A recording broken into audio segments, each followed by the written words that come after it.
अस्सलामुअलैकुम students, welcome back to my YouTube channel smart admission. Hope so आप सब खैरियत से होंगे। स्टूडेंट्स, आज की वीडियो में आपसे अपडेट शेयर करूंगा बीएस इंग्लिश के स्कोप के बारे में। बीएस इंग्लिश की अगर आप डिग्री करते हैं, आपको कहां-कहां जॉब मिलेगी, कहां-कहां आपको जॉब मिलेगी और उसके साथ आपको इसका बीएस इंग्लिश करने का स्कोप क्या है, उस हवाले से बात करेंगे। और इसके अलावा आपको इसके फीस स्ट्रक्चर और एडमिशन के मेरिट क्राइटेरिया के बारे में जो है वो इन्फॉर्मेशन शेयर करूंगा आज की वीडियो में। तो अपडेट शेयर करने से पहले अगर अभी तक आपने हमारे यूट्यूब चैनल स्मार्ट एडमिशन को सब्सक्राइब नहीं किया तो इसको लाजमी तौर पर सब्सक्राइब कर लें, ताकि हमारी आने वाली तमाम एडमिशन की, मेरिट लिस्टों की, स्कॉलरशिप्स की अपडेट्स का जो नोटिफिकेशन है वो आप तक पहुंच सके। तो बीएस इंग्लिश की अगर हम बात करें तो बीएस एक इंग्लिश का जो सब्जेक्ट है, एक ऐसा सब्जेक्ट है जो कि डिफरेंट डिग्रीज में जो है पढ़ाया जाता है। अगर आप बीएस फूड साइंस भी करते हैं, एग्रीकल्चर करते हैं, जोलॉजी बॉटनी करते हैं, तो आपको ये सब्जेक्ट जो है वो जरूर पढ़ाया जाता है इंग्लिश का। फंक्शनल इंग्लिश और इस तरह डिफरेंट जो है वो टाइप्स हैं इंग्लिश की, वो आपको पढ़ाई जाती हैं।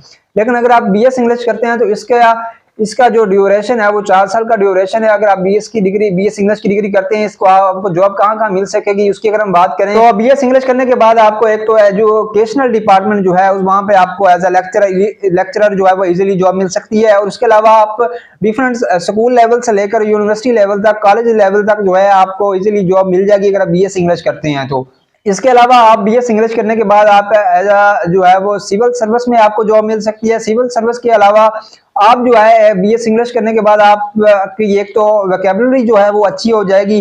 वोकैबुलरी अच्छी होने के साथ साथ आपको इन्फॉर्मेशन ज्यादा होगी, तो आप जो है एज अ रिपोर्टर के तौर पर आप जो है वो बेस्ट रिपोर्टर के तौर पर काम कर सकेंगे। और उसके अलावा अगर आप डिफरेंट टीवी चैनल पे एज एंकर पर्सन काम करते हैं, तो अगर बीएस इंग्लिश की डिग्री करते हैं तो आपके वोकैबुलरी और स्पोकन इंग्लिश कोर्सेज अच्छे होने की वजह से जो है वो आपको इजीली जॉब मिल जाएगी और आप जो है वो एक अच्छा जो है वो एंकर पर्सन के तौर पर भी अपनी जो शनाख्त है वो कायम कर सकते हैं। तो इस तरह आपको बीएस इंग्लिश करने के बाद डिफरेंट प्रिंट और इलेक्ट्रॉनिक मीडिया पे जॉब मिल सकेगी। और इसके अलावा जो different NGOs through out the country और इंटरनेशनल लेवल पे जो है वो काम कर रही होती हैं, वहां पर जो डिफरेंट एनजीओज है वहां पे आपको इजीली जॉब मिल सकेगी, क्योंकि आपकी वोकैबुलरी और दूसरा आपकी जो स्पोकन इंग्लिश है वो अच्छी होती है। तो इसलिए आपको जो है डिफरेंट एनजीओज भी इजीली जॉब दे देती हैं। तो इसके अलावा जो जुडिशनरी की में भी आपको जो है बीएस इंग्लिश करने वालों को जो है वो इजीली जॉब मिल सकती है। जुडिशनरी के अलावा आपको डिफरेंट जो प्राइवेट सेक्टर की ऑर्गेनाइजेशंस और कंपनीज होती हैं, वहां पे आपको इजीली जो है वो जॉब जो है बीएस इंग्लिश करने के बाद मिल जाएगी, क्योंकि आप डिफरेंट जो ऑर्गेनाइजेशन जो कि इंटरनेशनल लेवल पे काम कर रही है प्राइवेट सेक्टर की, वहां पे जो है वो रिसेप्शन पे पर्सन जो है वो बिठाते हैं, वो भी एक ऐसे पर्सन को बिठाते हैं जिसकी एक तो स्पोकन जो है, जिसने स्पोकन कोर्स वगैरह किया हो, जिसकी स्पोकन स्किल जो है वो अच्छी हो और जिसकी वोकैबुलरी जो है वो अच्छी हो। तो डिफरेंट प्राइवेट सेक्टर की ऑर्गेनाइजेशन के अलावा स्टूडेंट्स आप जो डिफरेंट पाकिस्तान की यूनिवर्सिटीज हैं वहां पे भी आप एज अ लेक्चरर जॉब मिल सकती है आपको। और उसके साथ साथ अगर हम बात करें तो बीएस इंग्लिश करने के बाद आपकी जो स्पोकन स्किल है और उसके साथ साथ जो आपकी वोकैबुलरी है और लैंग्वेज है जो इंग्लिश की बोलने की, वो काफी अच्छी हो जाती है। तो आपको जो है वो इजीली जो डिफरेंट ऑर्गेनाइजेशन होती हैं वो जॉब दे देती हैं। तो ये स्कोप है बीएस इंग्लिश करने का। जो बीएस इंग्लिश करने वाले पर्सन की जो है वो आज के दौर में जो है वो मार्केट में बहुत ज्यादा डिमांड है, और डिमांड होने के साथ साथ जो है वो जॉब भी बीएस इंग्लिश करने वाले को जो है वो इजीली मिल जाती है। तो ये बीएस इंग्लिश करने का स्कोप है।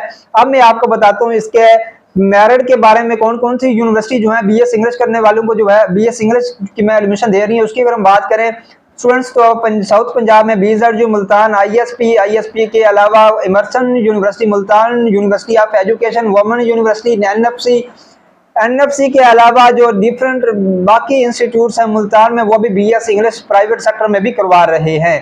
तो ये तमाम इंस्टीट्यूट जो है बीएस इंग्लिश करवा रहे हैं। इसके मेरिट क्राइटेरिया की अगर हम बात करें तो अगर आप जो है बीएस इंग्लिश करना चाहते हैं प्राइवेट सेक्टर में, तो आपके अगर 800-900 नंबर हो तब भी आपको एडमिशन जो है वो इजीली मिल जाएगा। लेकिन अगर आप जो है वो गवर्नमेंट सेक्टर में बीजआरयू में या किसी और कैंपस में एडमिशन लेना चाहते हैं आईयूबी में, तो आपका जो है वो मार्क्स जो है एफएससी में एक तो प्री मेडिकल होनी चाहिए और दूसरे आपके एफएससी में मार्क्स जो हैं वो अच्छे होने चाहिए। मिनिमम आपके एफएससी में जो मार्क्स हैं वो 850 से ऊपर होने चाहिए। आपका जो बीएस इंग्लिश में एडमिशन है वो हो जाएगा। बाकी इसके अगर हम फीस स्ट्रक्चर की बात करें स्टूडेंट्स, तो फीस स्ट्रक्चर जो है वो हर यूनिवर्सिटी का जो है वो डिफरेंट होता है, वेरी करता है। और बीएस इंग्लिश का जो फीस स्ट्रक्चर है BZU का, उसकी अगर हम बात करें तो मॉर्निंग प्रोग्राम की फी 25 से 35 के दरमियान डिफरेंट सेमेस्टर्स की, और जो इवनिंग प्रोग्राम्स की फी है वो 45 से 55 के दरमियान होती है। तो ये शेड्यूल है, फीस स्ट्रक्चर है BZU का, BS इंग्लिश का। इस तरह हर यूनिवर्सिटी का तकरीबन इतना ही होता है। BZU की फी जो है वो थोड़ी सी हाई होती है बाकी यूनिवर्सिटीज की निस्बत देखने में, अगर देखा जाए पब्लिक सेक्टर की। लेकिन जो प्राइवेट सेक्टर है उसकी अगर हम बात करें तो उसकी प्राइवेट सेक्टर की जो इंस्टीट्यूट्स और यूनिवर्सिटीज हैं उनका जो फीस स्ट्रक्चर है वो थोड़ा सा हाई होता है, क्योंकि वो प्राइवेट सेक्टर है, साफ ज़ाहिर प्राइवेट सेक्टर की फी जो है वो ज़्यादा ही होती है। तो ये इन्फॉर्मेशन मैंने आज की वीडियो में आपसे इसका स्कोप भी शेयर कर दिया है, इसका मेरिट क्राइटेरिया भी शेयर कर दिया है। आपकी एफएससी प्री मेडिकल होनी चाहिए, आपके जो है मार्क्स अच्छे होने चाहिए एफएससी में, और उसके साथ साथ आपको मैंने यह भी बता दिया है कि आप कौन कौन सी यूनिवर्सिटीज दे रही हैं एडमिशन, और उसके अलावा जो फीस स्ट्रक्चर है डिफरेंट यूनिवर्सिटीज का वो भी मैंने आपसे शेयर कर दिया है। इस हवाले से अगर आपका मजीद भी फिर भी कोई सवाल हो तो वो भी आप कमेंट सेक्शन में पूछ भी सकते हैं। इसके अलावा हमारे ब्लॉगिंग चैनल का लिंक भी आपको स्टूडेंट्स इसी वीडियो की डिस्क्रिप्शन में मिल जाएगा, तो इसी वीडियो के डिस्क्रिप्शन में जाकर आप हमारे ब्लॉगिंग चैनल को भी लाजमी तौर पर कर लें सब्सक्राइब। दुआओं में याद रखिएगा। इंशाल्लाह मुलाकात होती है फिर बहुत जल्द एक नई वीडियो के साथ। खुदा हाफिज।